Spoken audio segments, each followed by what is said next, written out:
One night, my husband looked me straight in the eyes and said, "I want a divorce," and then told me to call his lawyer. No warning. No fight. Just a cold, calculated exit. But what he didn't expect was that losing him would be the best thing that ever happened to me. Let me tell you how I went from completely shattered to stronger than I've ever been. My husband walked into the living room that night with a strange heaviness in his step.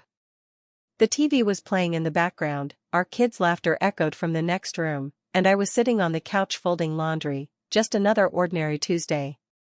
But everything changed in the next few seconds. He stood there, silent, for a moment too long. I looked up, confused by his stillness. He wasn't holding his phone. He wasn't asking about dinner. He just stood there, staring at me like a man who had something heavy to unload. Then he said it. "I want a divorce." Just like that. 4 words, short, cold, and devastating. I blinked at him. My first instinct was to laugh, because surely this was a joke. We fought, sure, what couple didn't? Some arguments about the kids, about money, about how we hardly spent time together anymore. But nothing that ever made me think we were at the edge of a cliff. I let out a shaky laugh. "What are you talking about?" But his face didn't change. His expression was stone. No hint of playfulness, no softening in his eyes. Just finality. "I'm serious," he said quietly. "This isn't working anymore." And then came the real blow. "I've already spoken to a lawyer. He's expecting your call." I can't fully explain what happened in that moment. My brain seemed to disconnect from my body. My hands froze mid-fold. The clean laundry slipped from my lap and fell to the floor. My ears rang like I was underwater, and I couldn't catch my breath. I didn't cry. Not yet. I was too stunned to even react. I stared at the man I had shared a bed with for over a decade. The father of my children. The person I thought I would grow old with. He didn't look angry. Or emotional. He looked detached. Like this wasn't a decision, but a process, something already in motion, like a letter that had already been mailed. "You've already spoken to a lawyer?" I repeated, my voice cracking. He nodded. "I just think it's time. This marriage isn't healthy for either of us." I wanted to scream. Healthy? Was he serious? Sure, we had drifted a little. We were both tired, worn down by responsibilities and life, but I thought that was normal. I thought that was what couples go through, rough patches that you work through, not run from. "Why didn't you talk to me first?" I asked. "Why a lawyer before even telling me?" He shifted his gaze, suddenly unable to meet my eyes. That's when I realized, this wasn't a decision made out of impulse or frustration. This had been planned. Thought out. Executed. "I didn't want to drag this out," he said. "I figured this was the cleanest way." Cleanest for who? Certainly not for me. Tears started to fill my eyes. I still hadn't processed the full weight of what he was saying, but the betrayal, not just of the marriage, but of being excluded from the ending of it, cut deep. He had made this decision without me. Prepared for it. Consulted someone. Arranged the next steps. And only now, as some final step, was he informing me. "You planned this," I whispered, almost to myself. He didn't deny it. He just stood there, looking guilty but resolute. I looked around the living room, the place where we celebrated birthdays, had movie nights, fought over silly things like what to order for takeout. Every cushion, every picture on the wall, every toy left lying around by the kids, it all felt like it belonged to a different life. A life that no longer existed. He said something else, I don't even remember what. I think he offered to take the kids out so I could process. I couldn't respond. My throat was too tight to speak. I sat there for hours after he left the room, staring at the wall, completely still. My mind replayed every moment of our marriage, trying to pinpoint when the shift happened. When love turned into obligation. When silence replaced conversation. When I became invisible in my own home.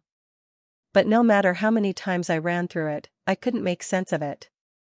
The only thing I knew for sure was this: the life I thought I had, the man I thought I knew, they were gone. And I didn't even see it coming. 2 days passed like a blur. I moved through the motions of daily life, packing school lunches, pretending to sleep, pretending to breathe, but my mind was stuck in one place. The words still echoed in my head like a cruel song on repeat. I want a divorce. I've already spoken to a lawyer. The first day, I couldn't even pick up the phone.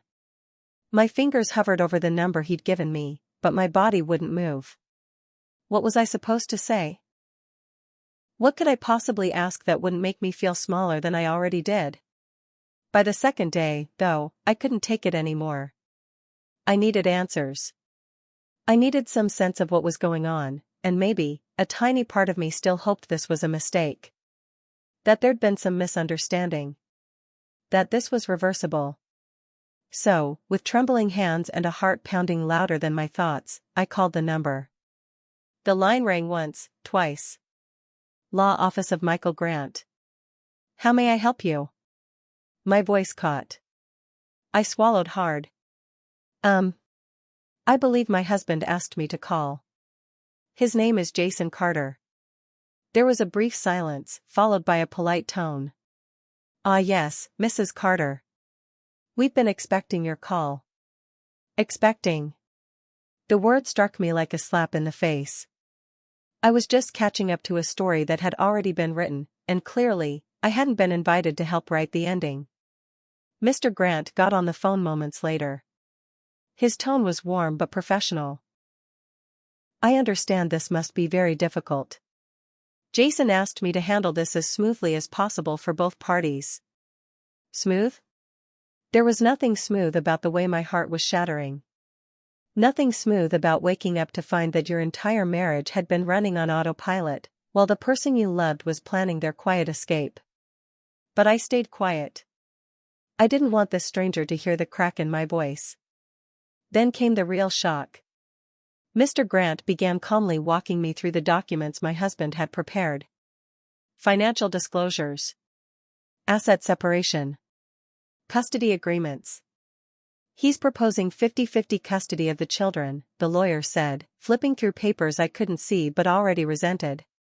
He's also agreed to continue covering their school tuition and medical costs for the time being. There's an apartment leased for him nearby. He'd like the kids to stay in their current routine as much as possible. I didn't say a word. Because the more he spoke, the more I realized, this wasn't a decision made last week. This wasn't a sudden, emotional choice born out of an argument or a breakdown. This was months in the making. Every part of it had been planned, every financial account, every custody detail, every backup plan. He had been quietly dismantling our life while I was still making dinner and packing his lunch for work. And what destroyed me the most? He hadn't told me a thing. Not one conversation. Not one warning. Just this. It felt like walking into your house and finding all your furniture gone. The photos missing from the walls. A note on the counter saying, "I moved out. Please call my assistant." That's how this felt. Cold. Clinical. Calculated. The lawyer, to his credit, remained compassionate. We can take our time with this.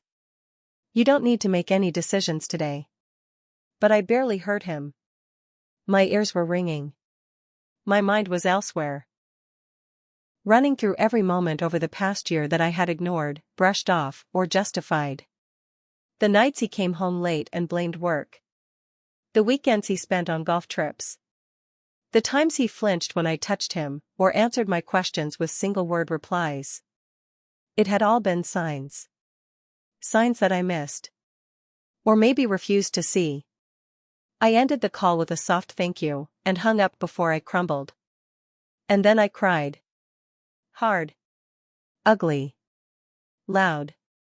Because this wasn't just about divorce anymore. This was about betrayal. He hadn't just left me, he had erased me from the ending of our story. Chosen convenience over courage. Made plans with a lawyer instead of having a conversation with the woman he once promised forever to. That phone call showed me the truth. I wasn't part of his world anymore. I was just an obligation to check off.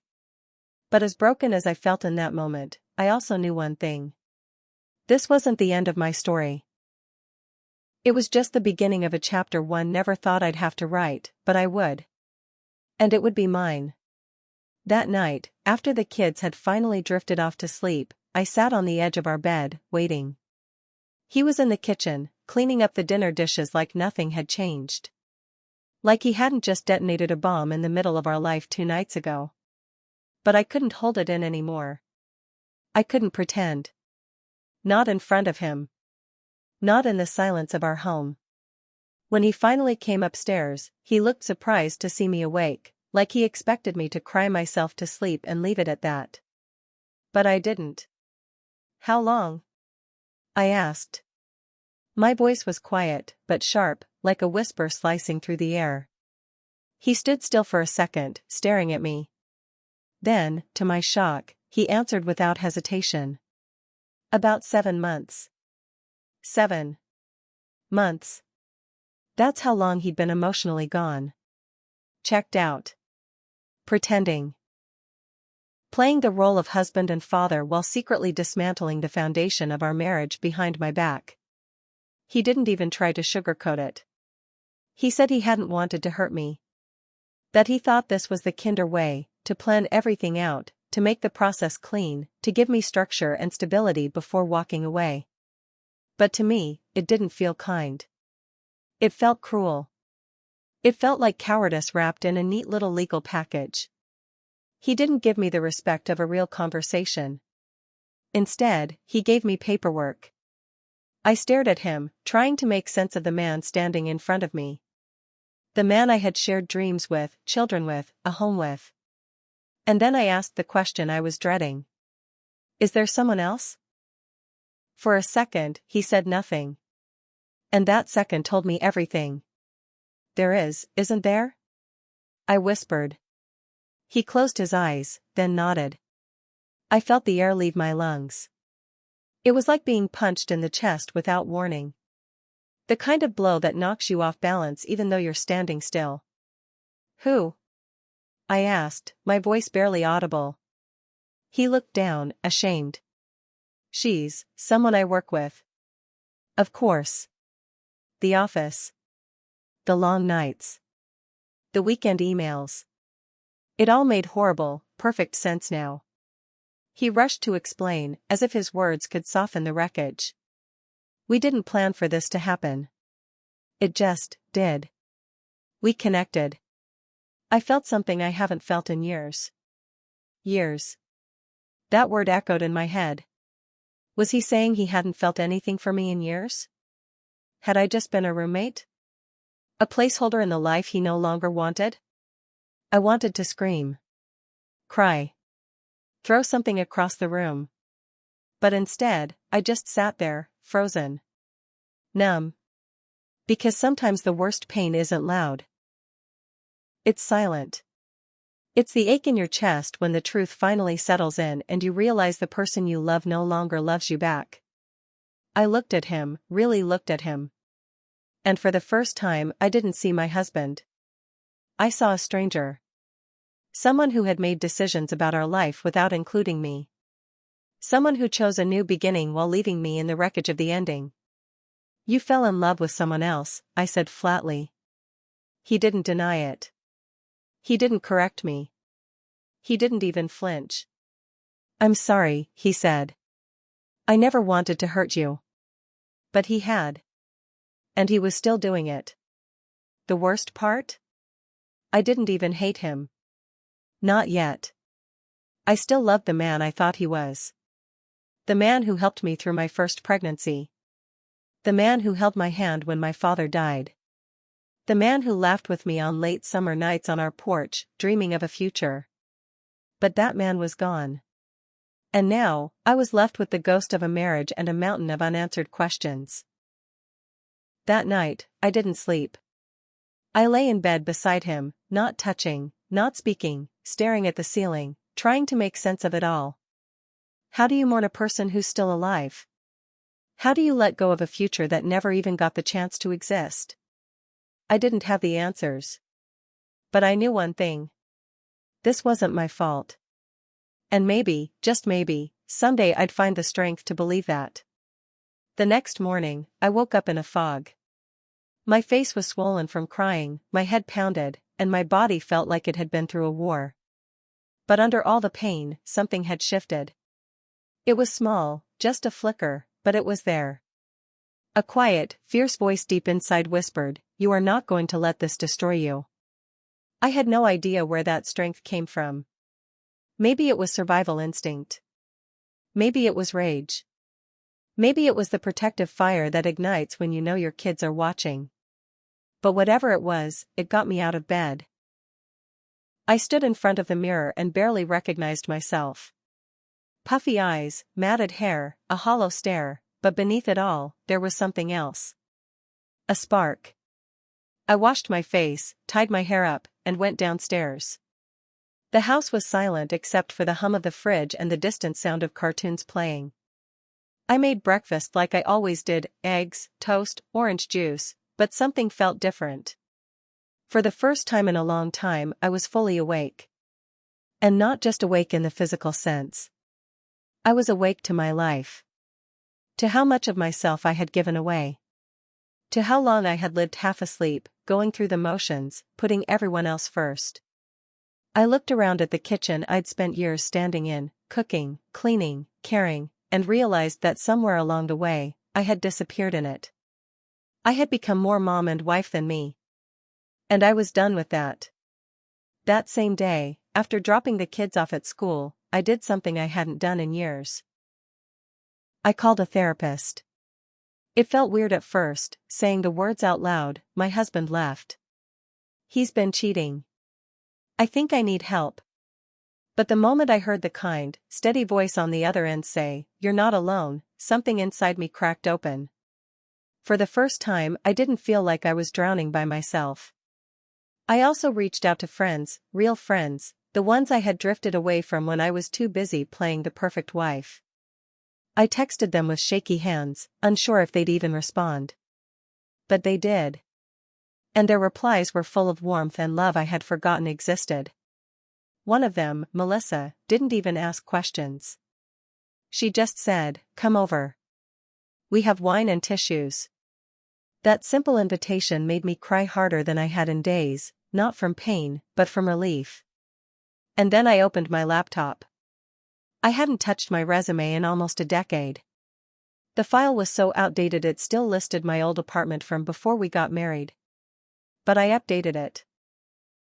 I stared at the screen for hours, reminding myself of the woman I used to be. The one who was ambitious, curious, creative, before she became so small just to make room for someone else's dreams. I applied for 3 part-time jobs that night. By the end of the week, I had interviews scheduled. Little by little, the world that had looked so dark and hopeless after that first conversation with the lawyer, started to show a little light. A sliver at first, but it grew. Like the sun rising after the longest, coldest night of your life. No, it didn't happen overnight. There were still moments where I collapsed on the floor sobbing after the kids went to bed. There were nights I questioned everything, especially myself. But even in the grief, even in the mess, I was building something. Me. For the first time in years, I wasn't living to please someone else. I wasn't walking on eggshells, trying not to upset him. I wasn't shrinking myself so someone else could feel big. I was showing up for myself. I didn't know what the future held. I didn't know how to navigate single motherhood, or court hearings, or custody agreements. But I did know one thing. I wasn't broken. I was bruised, sure. Wounded. But not broken. And slowly, I was becoming whole again, not because someone came to rescue me, but because I decided to rescue myself. And that, I've learned, is the most powerful kind of healing there is. 6 months later, the divorce was finalized. I wish I could say it was easy. That we sat down like mature adults and signed the papers with grace and closure. But it wasn't like that. It was painful. Emotional. Messy. Every conversation felt like a tug-of-war between who we were and who we'd become. There were fights over schedules, tears in parking lots, cold exchanges in lawyers' offices. Some days, I felt like I couldn't breathe. Like the weight of it all, the legal stuff, the emotional fallout, the parenting adjustments, would crush me. But you know what? I didn't fall apart. I stood taller. Because every day, I chose to keep going. Even when it was hard. Especially when it was hard. After the papers were signed, I moved into a small but cozy apartment with the kids. It wasn't fancy. The furniture didn't match. There were still unpacked boxes for weeks. But it was ours. A space filled with laughter, music, and yes, healing. The kids adjusted better than I expected. I kept their routines as steady as possible. I made our tiny dining table feel like home by lighting candles during dinner. I hung their drawings on the walls. I let them talk about their feelings, no matter how messy or confusing. And somewhere along the way, I realized, we were okay. I started doing things just for me, things I had forgotten I loved. I read novels that had been sitting unread on my shelf for years. I pulled out old paintbrushes and let myself make a mess on canvas. I went on long walks, not to burn calories or rush back to chores, but just to feel the wind on my face. For the first time in a long time, I gave myself permission to exist outside of being someone's wife. I began journaling.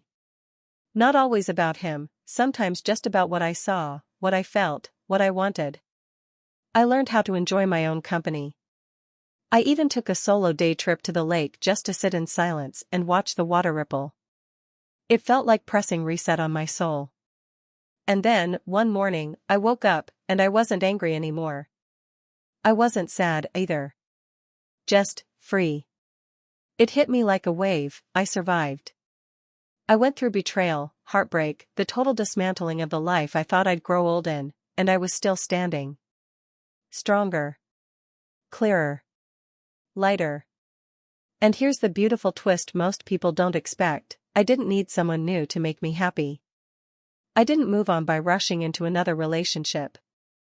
I found myself, and that was more than enough. I rediscovered the woman who used to laugh so easily. Who danced in the kitchen while cooking. Who dreamed big, loved deeply, and didn't settle for being an afterthought in her own life. As for my ex? Well, he married the coworker.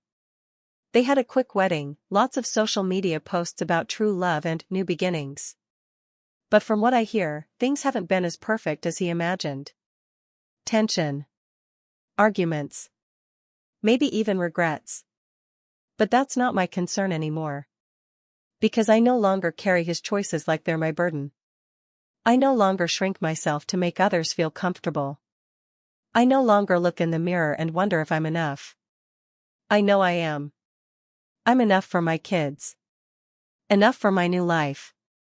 Enough for myself. And to anyone going through something similar, sitting in the darkness of heartbreak, feeling like the ground is falling out from under you, I want you to hear this loud and clear. You won't stay broken. You'll cry, yes. You'll grieve. You'll question everything. But you'll also rebuild. Stronger. Smarter. Softer in the places that matter and tougher where it counts. And one day, you'll wake up, look around at the life you created with your own two hands, and realize, you didn't just survive. You thrived.